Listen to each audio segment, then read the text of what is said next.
Pernahkah Anda merasakan inovasi dan pembaruan dalam kehidupan? Misalnya dalam memasak nasi. Ya, tadinya kita menggunakan rice cooker hanya untuk sebagai penanak nasi.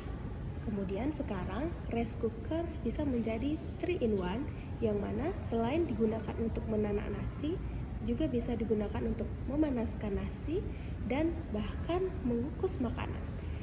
Nah, itu salah satu contoh inovasi dan pembaharuan di dalam kehidupan yang saat ini kita sama-sama rasakan.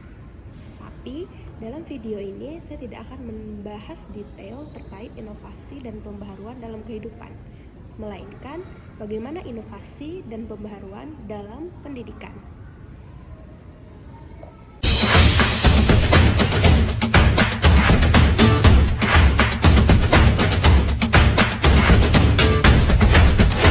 Halo semuanya, nama saya Yona Dwi Tirtasya Fitri. Selamat menonton, semoga video ini dapat memberikan informasi yang bermanfaat terkait inovasi dan pembaharuan pendidikan. Yang pertama, kita akan membahas apa sih inovasi dalam pendidikan itu sendiri. Inovasi adalah sebuah perubahan menuju ke arah perbaikan yang baru, yang sebelumnya belum terjadi, yang dilakukan dengan sengaja dan terencana. Jadi tidak bisa inovasi itu dilakukan secara kebetulan saja. Nah, bagaimana dengan inovasi pendidikan? Inovasi pendidikan adalah suatu perubahan yang baru dan kualitatif berbeda dari hal yang sebelumnya, serta sengaja dilakukan untuk meningkatkan kemampuan dan kenyamanan guna mencapai tujuan dalam pendidikan.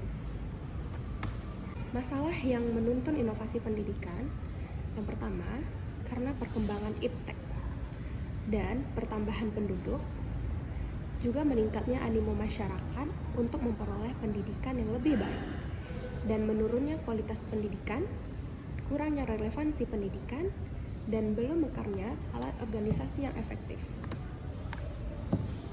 Lalu tujuan inovasi pendidikan itu apa? Tujuan inovasi pendidikan terbagi dari beberapa hal.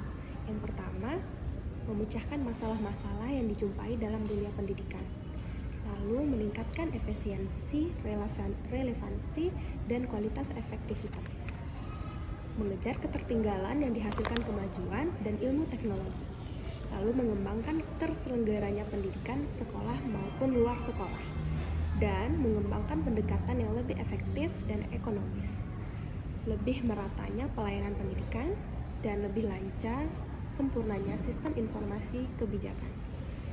Nah, sekarang mari kita lihat inovasi dalam pendidikan yang telah dilakukan di Indonesia. Pertama, dimulai dari Proyek Perintis Sekolah Pembangunan atau PPSP. Kemudian ada kurikulum 1975, ada Proyek Pamong, SMP Terbuka, Universitas Terbuka, Pembaruan Sistem Pendidikan dan Kependidikan, lalu ada kurikulum 1984, kemudian kurikulum 1994, dan dilanjutkan dengan kurikulum 2004 atau disebut dengan KBK, lalu ada kurikulum 2006 atau yang disebut dengan KTSP, lalu ada kurikulum 2013, dan kemudian ada kurikulum 2013 revisi, dan terakhir ini yaitu adalah kurikulum Merdeka.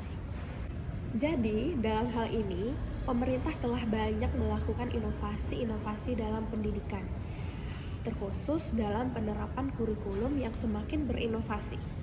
Nah, karena pembaharuan kurikulum sudah menjadi tanggung jawab oleh pemerintah, maka di sini saya akan melihatkan contoh inovasi dan pembaharuan pendidikan dalam perkembangan sarana dan prasarana yang dilakukan oleh kepala madrasah dengan tujuan agar pembelajaran yang didapatkan siswa menjadi efektif dan meningkatnya semangat belajar yang tinggi. Di sini saya akan memperlihatkan pembaharuan dan inovasi yang dilakukan oleh salah satu sekolah yang ada di Pekanbaru, yaitu MTSN 2 Kota Pekanbaru. Kebetulan saya sendiri juga sebagai tenaga pendidik di sana. Nah, berikut kita lihat beberapa contoh perkembangan dan inovasi yang telah diupayakan oleh kepala madrasah. MTSN 2 Kota Pekanbaru ini beralamat di Jalan Yosudarso, kilometer 15, Muara Fajar Barat. Adapun visi pada sekolah ini adalah terwujudnya MTSN 2 Kota Pekanbaru yang berprestasi, religius, literat, dan peduli lingkungan pada tahun 2026. Maka dari itu, Kepala Madrasah melakukan beberapa inovasi dan pembaharuan guna untuk mensupport visi ini agar terlaksana dengan baik. Yang pertama dimulai dari pembaharuan pendopo. Pendopo ini adalah foto before dan ini bentuk afternya. Pendopo atau yang biasa kita kenal di sekolah itu sebagai panggung literasi adalah sebagai wadah tempat siswa berkreasi dan membaca buku-buku bacaan yang telah tersedia di sana. Selain membentuk MTSN 2 sebagai siswa yang literat, selanjutnya ada dari segi lingkungan. Nah, berikut lingkungan yang dimiliki oleh MTSN 2, ini before dan ini after.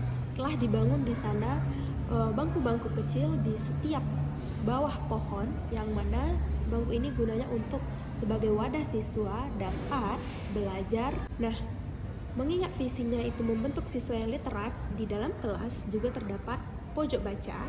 Nah, berikut bentuk dari kelas yang belum memiliki pojok baca, before dan ini after. Yang mana sekarang setiap kelas di MTSN 2 Kota Pekanbaru telah memiliki pojok baca guna untuk meningkatkan literasi siswa dan siswi di sana.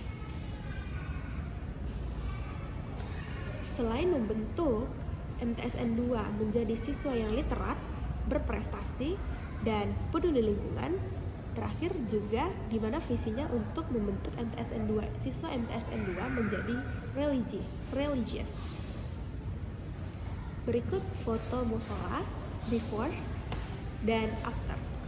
Di musola ini siswa sering mengadakan sholat berjamaah dimulai dari sholat duha, zuhur, sampai asar.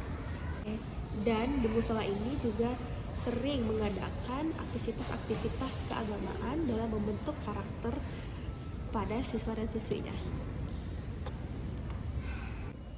Sekian penjelasan dari saya terkait inovasi dan pembaharuan pendidikan. Semoga video ini dapat bermanfaat.